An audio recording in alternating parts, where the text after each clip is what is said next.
اور فرمانے لگے پاکستان کی نئی سرحد یہاں تک ہوگی۔ اس نے کہا کہ ایسا کب ہوگا تو فرمانے لگی اللہ کا ٹائم فریم اور ہمارا وقت کا شعور علیحدہ ہے۔ وقت کیا ہے، ہم اس کی تخلیق کردہ کائنات میں ہی وقت کو ناپنے کے معاملے میں صحیح طرح سے کامیاب نہیں۔ بعد میں ان کرنل صاحب جنہوں نے اسے آنٹی کے پاس بغرض تربیت بھیجا تھا، وہ کہنے لگے آپ کی آنٹی ٹھیک کہتی ہیں، پاکستان پر ایک ایسا برا وقت آئے گا کہ اس کے شہر مثل گاؤں کے ہو جائیں گے اور وہ گاؤں میں 10 کوس تک دیا نہیں جلے گا۔ اس کے بعد پاکستان کا ایک ایسا سنہری دور ہوگا کہ لوگ جس طرح امریکہ کے گرین کارڈ کے لیے تڑپتے ہیں، اس طرح پاکستان کی شہریت کے لیے تڑپا کریں گے۔ ایک روز میں قبرستان کی طرف جا نکلا، دیکھا کہ ایک معمولی سی 4 دیواری کے اندر خواجہ صاحب ایک مزار پر فاتحہ پڑھ رہے ہیں۔ فارغ ہونے کے بعد خواجہ صاحب حسب دستور بڑے اتفاق سے ملے، کہنے لگے کہیے کیا حال چال ہے؟ میں نے کہا جی کوئی خاص اچھا نہیں، بس غم کھا رہے ہیں۔ بولے کیوں؟ غم کس بات کا؟ میں نے کہا خواجہ صاحب پاکستان کا کیا بنے گا، یہ کشتی تو ڈول رہی ہے۔ میں نے یہ بات تفریحاً کہہ دی تھی۔ یہ درست ہے کہ مجھے پاکستان کے ڈولنے کا احساس تھا، لیکن پاکستان کے لیے کوئی خاص لگن میں نے کبھی محسوس نہ کی تھی۔ خواجہ صاحب میری بات سن کر دفعتاً سنجیدہ ہو گئے۔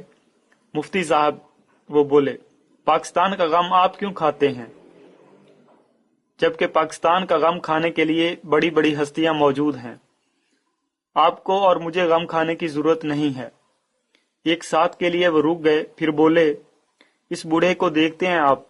میں نے اس جانب دیکھا جدھر خواجہ صاحب اشارہ کر رہے تھے، وہاں کوئی بوڑھا نہ تھا۔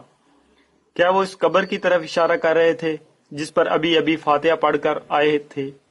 خواجہ صاحب بولے اس بوڑھے نے اپنی تمام زندگی کیا ہمیں پاکستان کے لیے وقف کر دی تھی، یہ بوٹا اسی بوڑھے کا لگایا ہوا ہے۔ پاکستان کے لیے بہت عظیم ہستیاں کام کر رہی ہیں، آپ کیوں غم کھاتے ہیں؟ تو پھر میں کیا کروں، میں نے ازراہ مذاق کہا۔ آپ صرف اتنا کریں کہ ہر کام سے پہلے سوچیں کہ کیا آپ پاکستان کے مفاد کے مطابق کام کر رہے ہیں، آپ کا قدم پاکستان کے مفاد کے خلاف تو نہیں، اس میں آپ کا اپنا فائدہ ہے۔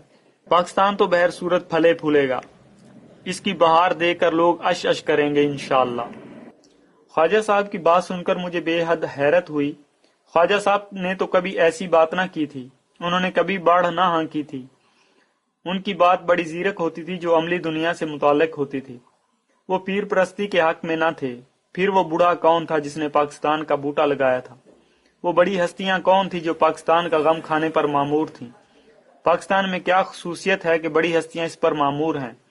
پاکستان ایک چھوٹا سا ملک ہے، اس میں ابھی تک کوئی اسلامی خصوصیت پیدا نہیں ہوئی، اور اسلامی ملک تعداد میں 20 ہیں، سب کی حالت ناگفتہ با ہے۔ خواجہ صاحب کی بات محمل نظر آئی۔ ان کی بات کی طرف توجہ کرتا تو وہ بے معنی معلوم ہوتی، ان کے کردار کی طرف نظر جاتی تو اثر نو شش و پنج میں پڑ جاتا۔ اس کے باوجود چونکہ وہ بات خواجہ صاحب نے کی تھی، میرے دل میں گو کا عالم پیدا ہو گیا، دل میں ایک پھانسی لگ گئی۔ پاکستان کی امتیازی حیثیت کا یہ پہلا تذکرہ تھا۔ 4 سال بیت گئے، میرا تبادلہ ہو گیا اور مجھے ایک اعلیٰ افسر کے ساتھ منسلک کر دیا گیا۔ میرے نئے افسر میں چند ایک خصوصیات نمایاں تھی۔ وہ بے حد ذہین تھا، کم گو تھا، اس میں برداشت کا عنصر اس قدر زیادہ تھا کہ دیکھنے والے کو غصہ آ جاتا، اور اس میں ذات کا خیال قطعی طور پر مفقود تھا۔ صاحب نے مجھے بلایا اور کہا آپ کام شروع کر دیں۔ اس صندوقچی میں پچھلے ہفتے کے خطوط ہیں، ان سب خطوط کو غور سے پڑھیں، موضوع کے لحاظ سے انہیں ترتیب دیں اور سمری بنا دیں۔ میں نے پہلا خط کھلا، لکھا تھا اے شاہ تو کتنا خوش نصیب ہے کہ تجھے پاکستان کی بادشاہی کی عزت ملی۔ خط پڑھ کر میں سوچنے لگا عجیب خط ہے۔ دوسرا خط کھولا تو اور بھی حیران ہوا، لکھا تھا خبردار دیکھ پاکستان میں آٹا مہنگا نہ ہونے دیجیو۔ تیسرے خط میں لکھا تھا وہ وقت دور نہیں جب پاکستان میں ایسا عالم ہوگا کہ مدینے کے رہنے والے دیکھ کر کہیں گے سبحان اللہ۔ ان خطوط کو دیکھ کر میں گھبرا گیا، سمجھ میں نہیں آتا تھا کہ لکھنے والوں نے یہ خط کیوں لکھے تھے، ان کا مقصد کیا تھا۔ بہرطور ایک بات واضح تھی کہ توجہ حاصل کرنا مقصود نہ تھا، کیونکہ زیادہ تر خطوں میں لکھنے والے کے نام بھی مرقوم نہ تھے۔ یہ خط دعا گو، خادم یا عاجز پر ختم ہوتے تھے۔ بیشتر خطوط کاغذ کے پرزوں پر لکھے ہوئے تھے، تحریر اور انداز بیاں دونوں ہی خام تھے، اثر ڈالنے کا عنصر مفقود تھا۔ سمجھ میں نہیں آتا تھا کہ لکھنے والوں نے پیسے کیوں خرچ کیے تھے۔ وقت کیوں صرف کیا تھا۔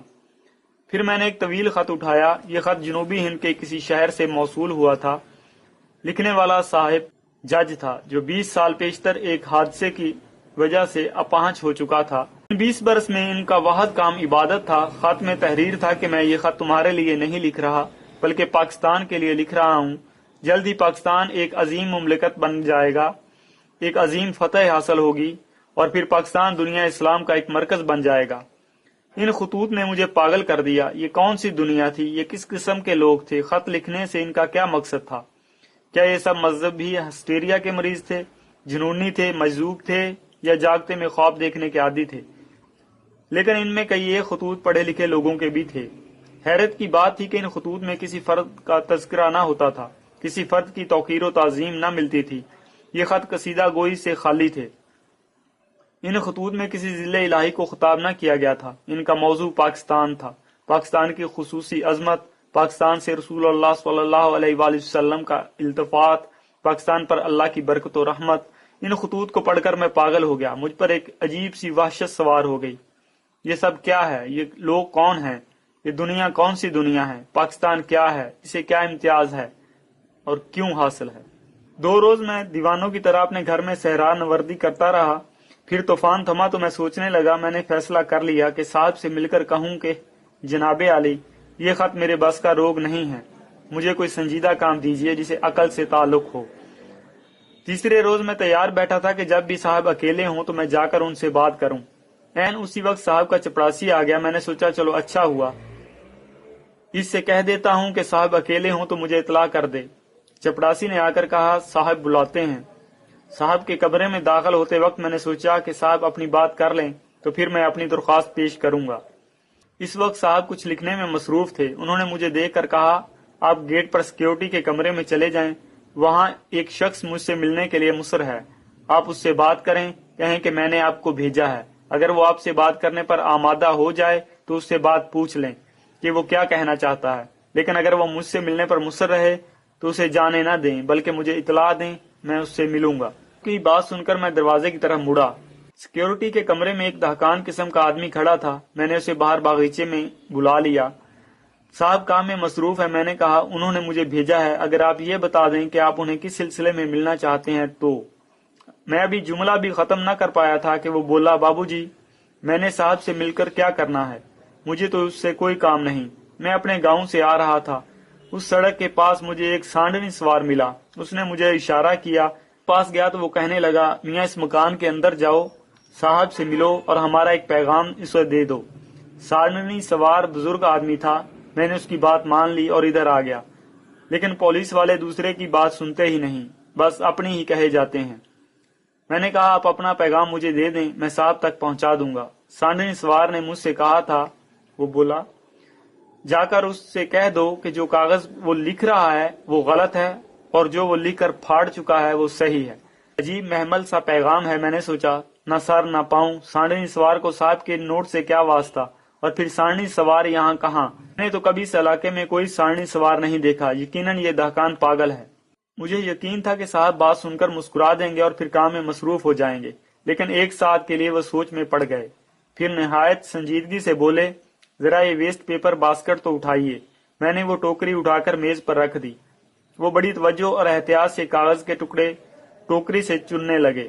یہ دیکھ کر مجھے حیرت ہوئی، کیا صاحب سانڈنی سوار کی بات سچ مان بیٹھے ہیں؟ صاحب نے وہ پرزے میری جانب بڑھا دیے، بولے اگر آپ کو فرصت ہو تو انہیں جوڑ دیجئے۔ صاحب نے وہ نوٹ اٹھایا جو وہ لکھ رہے تھے اور اسے پھاڑ کر ٹوکری میں ڈال دیا۔ حیرت سے میرا منہ کھلا کا کھلا رہ گیا۔ یہ شخص جو اس قدر ذہین اور زیرک ہے کہ ہم ابھی بات کرنے کے لیے منہ کھولتے ہیں تو ہمارا اندیا بھانپ لیتا ہے، جس کے خیالات میں انفرادیت اور ندرت ہے، جو پٹے ہوئے رسمی خیالات سے دور رہتا ہے، جسے تہمات سے دور کا واسطہ بھی نہیں۔ یہ شخص ایک مبہم سانڈنی سوار کی بات کو یوں اپنا رہا ہے جیسے ہمیشہ سے اسے ایسے سانڈنی سواروں سے واسطہ رہا ہو، جیسے اس قسم کے پیغامات سے مانوس ہو۔ یہ کیا بھید ہے؟ میں نے کاغذ کے پرزے جوڑے۔ وہ نوٹ پاکستان کے مجوزہ آئین کی ایک اہم شق تھی جسے اسلام سے تعلق تھا۔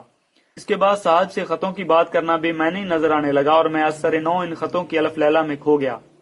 وہ خط روز موصول ہوتے تھے، جگہ جگہ سے موصول ہوتے تھے، لیکن عام طور سے ان کا موضوع ایک ہی ہوتا: پاکستان، پاکستان کا امتیاز، پاکستان کے آنے والی عظمت۔ آہستہ آہستہ میں اس طوفان میں بہہ گیا۔ صاحب نے مجھے بلایا اور ایک کام دے کر اپنے ہی کمرے میں بٹھا لیا تاکہ وہیں بیٹھ کر ختم کر دوں۔ میں ایک کونے میں بیٹھ کر کام کر رہا تھا کہ چپڑاسی آیا اور میرا ایک چچا اب کی بار حج پر گیا تھا، وہ مدینہ شریف سے آپ کے لیے ایک پیغام لایا ہے، حکم ہو تو اسے بلا لوں۔ صاحب نے بڑی سنجیدگی سے چپڑاسی کی بات سنی، بولے بلا لو۔